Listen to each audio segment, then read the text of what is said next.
Senador, é o seguinte, é uma pergunta um pouco espinhosa por conta de especulação política e a política vive muito de especulação. O senhor agora, senador, convive lá em Brasília, é muita especulação o tempo todo. Mas vamos lá. Aqui no estado, muitos políticos estão se mobilizando para uma eleição suplementar ao Senado. Fala-se até de Michele Bolsonaro vir aqui para o Paraná trocar o domicílio eleitoral para uma disputa por uma vaga que é a vaga que o senhor conquistou nas urnas, certo? E aí, todos falam que é por conta da prestação de contas do senhor. E aí, nesse momento, qual a visão do senhor sobre isso? Essa conversa nos bastidores da política, dizendo que o senhor vai ficar sem o mandato e que teremos uma eleição suplementar, vários políticos, espectros tanto da esquerda quanto da direita, inimigos e até ditos amigos do senhor se posicionando para a vaga do senhor, que ainda está em curso. Paulo, essa é muito simples a situação. Primeiro, a gente fez tudo direitinho na campanha eleitoral, a prestação de contas, inclusive, foram aprovadas. A gente está bem tranquilo em relação a isso. A gente vai esperar as decisões da Justiça Eleitoral, que a gente respeita. Agora, o que isso revela? Isso revela a nossa democracia que está fragilizada. Hoje você tem vários senadores e também deputados lá no Congresso que estão sendo ameaçados por processos na Justiça Eleitoral e normalmente esses processos atingem parlamentares de determinado perfil político. Hoje a oposição ao governo Lula sofre uma perseguição, né, dentro da Justiça Eleitoral, não estou falando pela Justiça Eleitoral, mas dentro, pessoas que propõem lá para cassação do mandato, e fica esse clima, como tem esse clima de perseguição, governo Lula e tal, etc., acaba favorecendo essa especulação. Mas a gente está muito tranquilo em relação ao que a gente fez, estamos aguardando também com serenidade as decisões futuras da Justiça Eleitoral. Eu não vou cravar aqui um resultado, porque seria desrespeitoso, ao contrário de algum desses adversários políticos que falam, vai ser cassado, vai ser cassado. Não, a gente está bastante tranquilo em relação a isso. E o foco tem sido lá trabalhar no nosso mandato, porque afinal é para isso que a gente foi eleito. Mas a gente precisa também defender aí, não é o caso do meu mandato, é o caso do voto de quase 2 milhões de paranaenses, foram 1.900.000 e tantos mil votos que eu recebi, que a gente tem que valorizar. Ou o Paraná não tem direito a ter senador, ou o Paraná não tem direito a escolher quem é o seu representante lá no Congresso Nacional. Então a gente também tem essa missão de defender principalmente o voto do eleitor. Mas a gente está tranquilo, é especulação, né? No fundo, quem vai ser. No fundo, a gente está com serenidade seguindo esse processo e focando no nosso trabalho. De alguma maneira, para o senhor aqui também dá para separar os amigos dos inimigos quando o senhor vê esse tipo de especulação? Olha, a política é algo interessante, né? Mas assim, é como o poder. Então, quando você tem o poder, as pessoas se aproximam e dão muita tapinha nas costas. Quando tem dificuldade, muitas pessoas se afastam. No fundo, a gente tenta avaliar as pessoas sempre pelo histórico do que elas fizeram no passado e para ver se o que elas dizem no presente e o que vão fazer no futuro corresponde àquele histórico. Acho que isso que a gente tem que fazer é como todas as pessoas, como o próprio eleitor. Ano que vem, por exemplo, tem eleições municipais. Já tem pessoas se apresentando aí como candidatos. E as promessas aparecem. Sempre aparecem. Agora, você tem que ver a realidade. Eu assisti ontem até, por curiosidade, fui assistir o debate final lá do segundo turno das eleições argentinas, Milei e o Massa. Não passou na televisão, pelo menos até onde eu vi, mas assisti pelo YouTube. E foi interessante, porque o Massa não parecia ser o ministro da economia de um país destruído na economia. Então, o que eu ouvia dele assim, nossa, eu queria votar nesse candidato. Só que ele é o ministro da economia que arruinou a economia da Argentina. Então, como é que você vai votar pela continuidade? Sei que tem muita gente que tem até ressalvas em relação ao Milei. E eu mesmo, meu candidato favorito ali era a Patrícia Bullrich, e não particularmente o Milei. Mas bem reflete que, às vezes, o que a pessoa fala não é o que ela é. Por isso que eu sempre digo, avalie quem a pessoa é pelo que ela fez e não necessariamente pelo que ela diz. O que ela diz é importante, mas não é o fundamental. Daniel Matos. Bom dia, senador. Parabenizar aí principalmente pela atuação na Operação Lava Jato. Então, assim, a pergunta, assim, foram 22 anos na magistratura, né? o senhor abandonar uma carreira tão brilhante para assumir um cargo no ministério. Foi um ministro do ex-presidente Jair Bolsonaro. O senhor se arrepende de alguma forma? Ou, se pudesse voltar atrás, faria algo diferente? Não, Daniel, estou satisfeito lá com o trabalho que eu tenho feito, né? A gente participou da reforma tributária, foi importante. Acabei votando até contra a reforma, porque tinha vários pontos de discordância ali.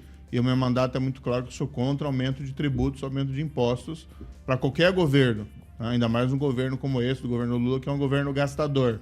A gente está aprovando projetos lá que, para meu ver, são importantes na segurança pública, como relacionado ao Banco DNA. Se eu tivesse ficado da magistratura, hoje tem magistrados que estão sendo perseguidos.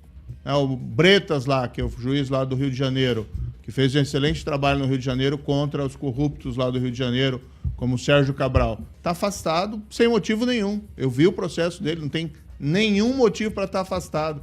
Tem juízes que estão sendo perseguidos pelo trabalho que fizeram. Então foi uma maneira da gente continuar essa luta. Se eu tivesse na magistratura, provavelmente hoje estaria afastado, não por coisas erradas, mas sim pelas coisas certas que eu fiz naquele período. A gente tem que continuar trabalhando aqui pelo Brasil, pelo aquilo que a gente acredita. Kim Rafael? Bom dia, senador. Na coluna Lauro Jardim, lá do O Globo, né, Jornal Globo, foi mencionado um avanço aí nas inspeções do CNJ na 13ª Vara Federal, destacando ali alguns problemas com relação ali aos inventários dos itens apreendidos na Lava Jato. O senhor falou de perseguição, seria isso mais uma perseguição? O que o senhor tem a falar, né, sobre essa inspeção, tudo o que aconteceu e até mesmo sobre esses inventários aí da 13ª Vara? Essa é uma excelente pergunta. Eu espero agora, entrou como presidente do CNJ, o ministro Barroso. O ministro Barroso é um magistrado bastante preparado, a gente espera que busque uma serenidade ali na atuação do CNJ. O que a gente vê é a corregedoria do CNJ atuando de uma maneira bastante discutível. Por exemplo, isso aí é plantação de notinha na imprensa. O que a gente tem de objetivo lá na Operação Lava Jato? A gente recuperou 6 bilhões de reais. Foi a maior recuperação de dinheiro roubado por corrupção na história do país. O dinheiro entrava na 13ª Vara em conta judicial e era devolvido à Petrobras. A Petrobras também recebeu diretamente em decorrente de acordos que foram feitos com principalmente empresas ou pessoas que se corromperam e acabaram fazendo acordos com o Ministério Público e pagavam direto. Do outro lado, nas operações, muitas vezes, as pessoas lavavam dinheiro comprando obras de artes. E a gente aprendia o que a gente fazia. Colocava nas mãos do Museu Oscar Niemeyer. Então tá tudo lá. Aí ficam plantando essas notinhas assim, mas tem alguma coisa objetiva? Desvio de dinheiro? Não, não tem. Aí o que eles colocam? Má gestão porque não estamos conseguindo identificar onde está não sei o que, não sei o que. Não tem nada objetivo, entendeu? É plantação de nota para tentar gerar um desgaste e reflete muito bem esse clima de perseguição, né, que existe em cima ali do judiciário. Não são só contra mim, não. Não são só contra os juízes também da Lava Jato.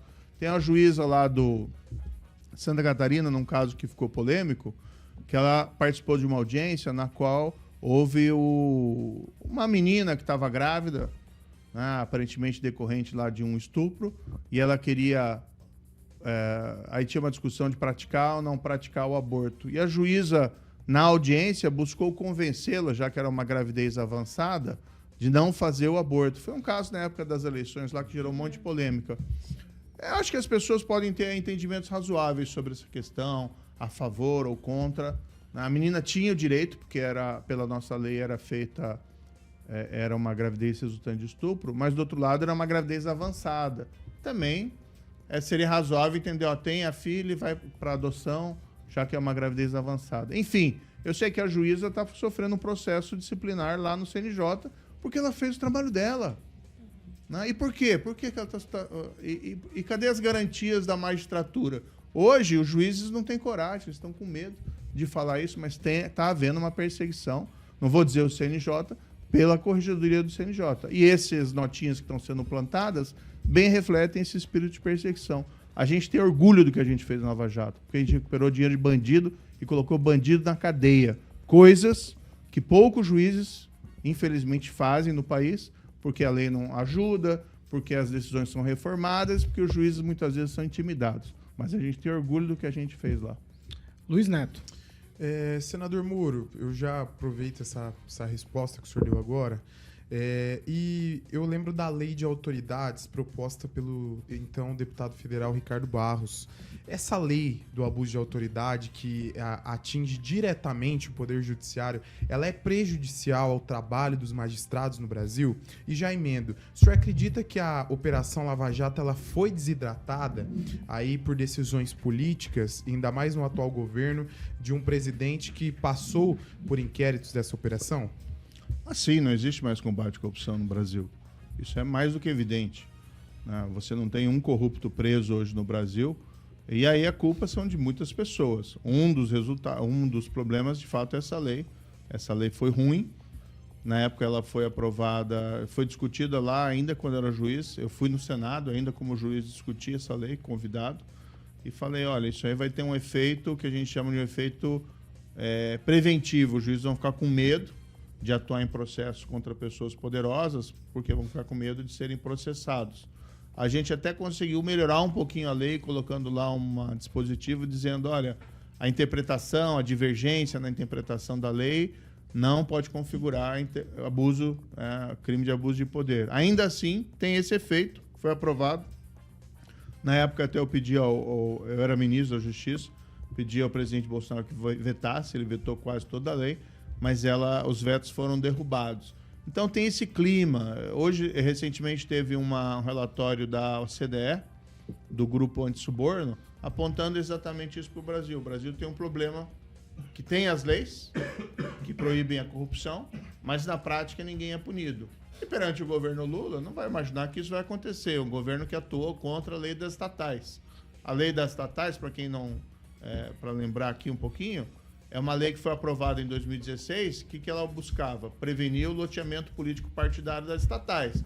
É colocar o amigo, é colocar lá o tesoureiro do partido em cargo de conselheiro de estatal, como foi feito e como se faz hoje, por exemplo, na Itaipu, é colocar gente lá que não tem qualificação para ser diretor de empresa estatal.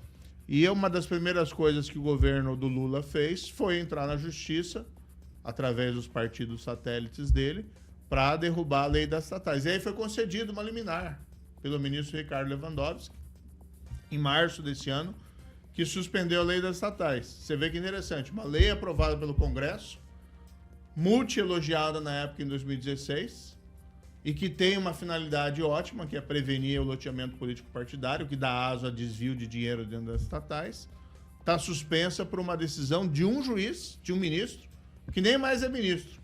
Mas tá lá, a lei tá como... Eu falei brincando esses dias no Congresso, na tribuna do Senado, a lei é uma lei morta-viva. A gente não sabe se ela tá válida ou não, porque tá suspensa, mas é uma lei importante. Era um caso que o Supremo deveria julgar pelo plenário, afinal de contas, e preferivelmente derrubar essa liminar. Mas a gente precisa retomar o combate à corrupção. Isso é essencial. Não é uma questão de uma pauta minha, não é uma questão de pauta de Lava Jato. Não existe uma democracia avançada se a gente não fazer aquilo que é certo e aplicar a lei.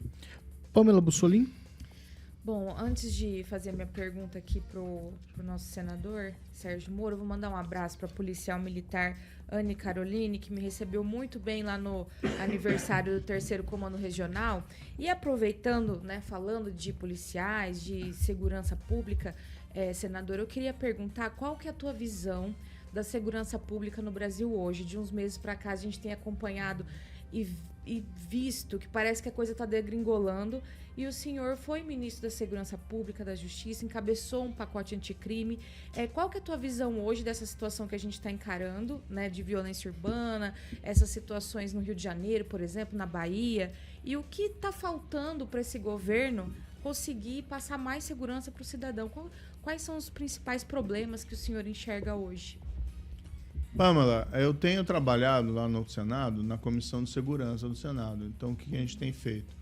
A gente tem insistido em projetos de lei que possam melhorar a segurança pública, independentemente do governo. O governo tem uma filosofia que é muito clara, que é o criminoso é um coitadinho, uma vítima da sociedade, e, portanto, qualquer endurecimento pelo governo federal, né, o governo Lula, diga-se, não vai vir, não vai acontecer. Não dá pra essa GLO que eles criaram, vamos ver, espero que tenha algum resultado, mas você colocar as Forças Armadas para fazer um policiamento preventivo ali em portos, aeroportos, fronteiras é positivo, mas tem um efeito limitado. Você tem que ter uma abordagem do problema da segurança pública muito mais abrangente, né? Não é só colocar gente fazendo policiamento e controle de fronteira. Você tem que mudar as leis para as leis serem mais rigorosas. Você tem que evitar a porta giratória da justiça, que prende e acaba soltando. Você tem que valorizar o policial. Então, eu tenho focado lá na Comissão de Segurança em aprovar projetos importantes para o país. Um deles que a gente deve votar em breve, eu ia falar que ia votar na próxima sessão, mas às vezes acontece de colocar e tirarem de pauta. Sim. Mas um deles é que proíbe lá a tal das saídas temporárias dos presídios. Nós chamamos lá, no Senado, inclusive, para uma audiência pública, o secretário de Segurança do Paraná, que é o Coronel Hudson, que é um policial militar muito preparado, inclusive. O que ele mostrou para nós? Que só aqui no Paraná, cerca de 10% dos presos que são soltos nesses feriados não voltam. E alguns deles ainda cometem crimes, né, após essas fugas. Então são dados objetivos, aqui não tem questão de ideologia nenhuma, são dados objetivos. A polícia que já tem dificuldade em prender criminosos que deveriam estar presos, aí tem que se ocupar de criminosos que estavam presos, foram colocados em liberdade e acabaram aproveitando e fugindo. Então não faz sentido. Sem falar a sensação de injustiça que as pessoas ficam, né? De ver essas pessoas saindo, né?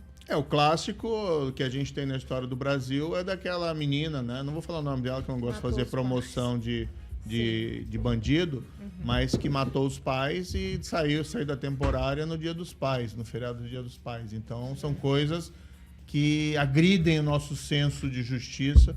Segurança pública, nesse governo federal, eu não tenho muita expectativa, não. Acho muito difícil acontecer qualquer coisa boa. Mas, independentemente disso, e aqui não quero ser alguém totalmente negativo, a gente tem que fazer a nossa parte lá no Senado, que é o que a resposta que a gente tem feito é essa.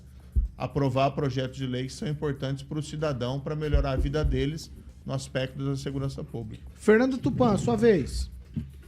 Senador, o ano que vem nós vamos ter eleição municipal. E os comentários dizem que o senhor pode mudar de partido. Isso tem alguma coisa verdadeira ou o senhor vai estar enganjado na eleição dos candidatos a prefeito pelo União Brasil? Fernando, na verdade é muita especulação, né? Eu pretendo ficar no União Brasil, fortalecer o partido e ali nós apostamos em bons nomes nas cidades aqui do Paraná. A ideia é a gente construir chama uma Fortaleza Paraná, para a gente impedir um avanço, para ser bastante franco, do PT, né, e dos partidos satélites do PT aqui no Paraná.